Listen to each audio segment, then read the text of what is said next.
বিএনপির সাম্প্রতিক আচরণগুলো হয়ে উঠতেছে ভয়ঙ্কর রকমের ফ্যাসিস্ট। আমার পেজে এসে একজন বা দুইজন না, একাধিক মানুষ হুমকি দেয়, কেন বিএনপির সমালোচনা করি, খুন করে ফেলার হুমকি দেয়। আওয়ামী লীগও হুমকি দিত ইনবক্সে, আর প্রকাশ্যে ওরা হুমকি দিচ্ছে 32 নম্বর ভাঙার পরে, কিন্তু বিএনপির কোনো ভয় ডর নাই, প্রকাশ্যে হুমকি দেয়।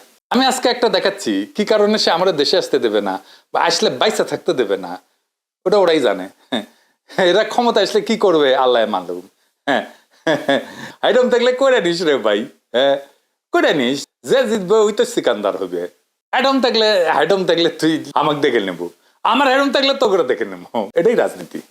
রাজনৈতিক দল তার আশেপাশে বন্ধু রাখে, যারা ঠিক দল করে না কিন্তু একটা লুজ সম্পর্ক থাকে তাদের সাথে। আওয়ামী লীগের কাছে কিন্তু মাস্টার ছিল, সেজন্য আওয়ামী লীগ এতদিন রাজত্ব করতে পারছিল। বিএনপি সবাই শত্রু বানায়, এদের কর্মীদের রাজনৈতিক শিক্ষা এতই দুর্বল, এরা যখন দাবরানির উপরে থাকে তখন কেসো হইয়া থাকে, আর যখন ক্ষমতার গন্ধ পায় তখন নেকড়ে হইয়া ওঠে।